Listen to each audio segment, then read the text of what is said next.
Assalamualaikum warahmatullahi wabarakatuh. Sahabat beriman, telah diketahui bahwa semua makhluk akan binasa saat hari kiamat. Saat waktunya tiba, kita semua juga akan dibangkitkan. Namun ternyata, saat kita tak bernyawa lagi, ada bagian tubuh yang tak hancur.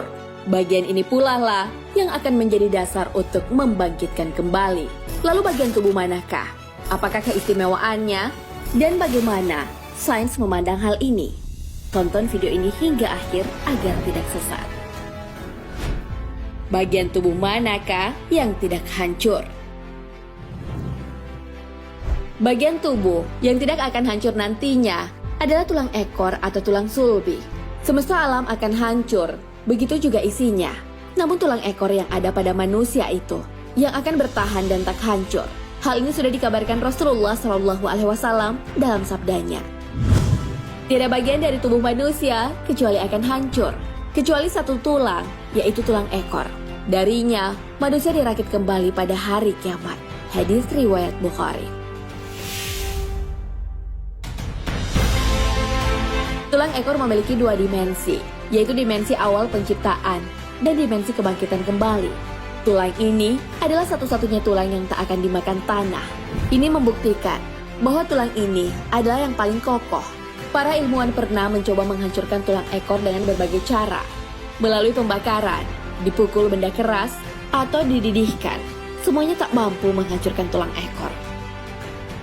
Lalu seperti apa penelitian mengenai tulang ekor? Hans Piemann, seorang peneliti Jerman bersama asistennya, melakukan percobaan pada tulang ekor. Mereka mengisolasi tulang ekor dan menggunakannya pada hewan amfibi. Ternyata, sel itu tumbuh sendiri di luar poros janin. Hal ini membuktikan bahwa tulang ekor itu tak terpengaruh oleh apapun. Percobaan kedua, tulang ekor direbus kemudian ditanam pada janin lain. Hasilnya tetap menumbuhkan sel-sel secara mandiri. Proses pendidihan itu sama sekali tidak berefek.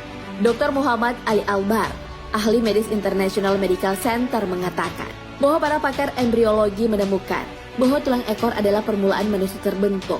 Bagian ini menjadi stimulan sel untuk membelah, berkembang, dan membentuk organ lainnya. Jaringan saraf dasar manusia pun juga berasal dari tulang ini. Dalam buku Miracles of Al-Quran and As-Sunnah, para pakar embriologi menjelaskan dengan detail bahwa manusia tercipta dari sebuah unta yang sangat halus yang disebut dengan unta primer.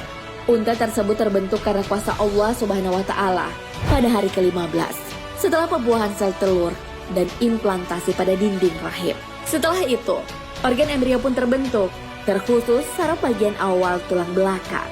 Kemudian semua organ tubuh. Unta primer ini juga akan membagi dan memiliki ciri khusus tersendiri. Hal ini membantu pembentukan jaringan dan organ secara khusus. Kemudian bekerja sama dan saling melengkapi dalam fungsi tubuh.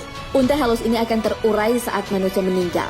Namun, sebagian kecil dari tulang ekor ini masih tersisa. Inilah yang akan menjadi dimensi kebangkitan kembali. Penegasan bahwa manusia akan dibangkitkan dari tulang belulang sudah diabadikan dalam Al-Quran. Dan dia membuat perumpamaan bagi kami, dan dia lupa kepada kejadiannya. Dia berkata, siapakah dapat menghidupkan tulang belulang yang telah hancur luluh?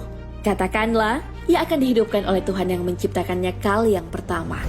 Dan dia maha mengetahui tentang segala makhluk. Al-Quran Surah Yasin ayat 78 hingga 79.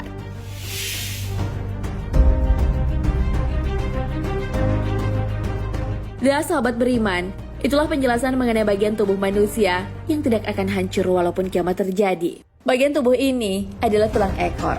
Tulang inilah yang akan dijadikan dasar kebangkitan manusia kembali saat sangkakala kedua ditiup. Dalam penelitian, tulang ekor juga menjadi asal-muasal perkembangan manusia dalam kandungan. Masya Allah. Satu lagi sabda Nabi dan firman Allah Subhanahu wa Ta'ala yang dibuktikan oleh sains. Semua kebenaran telah disampaikan Allah Subhanahu wa Ta'ala dalam kitabnya dan melalui Nabi Muhammad SAW. Hal ini sesuai firman-Nya. Bahkan mereka mengatakan Muhammad telah membuat-buat Al-Quran itu. Katakanlah, maka datangkanlah 10 surat seumpamanya dan panggillah orang-orang yang kamu sanggup selain Allah, jika kamu memang orang-orang yang benar. Al-Quran Surah Hud ayat 13. Wallahu a'lam bishawab.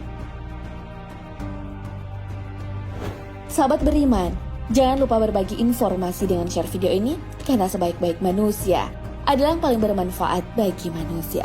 Wassalamualaikum warahmatullahi wabarakatuh.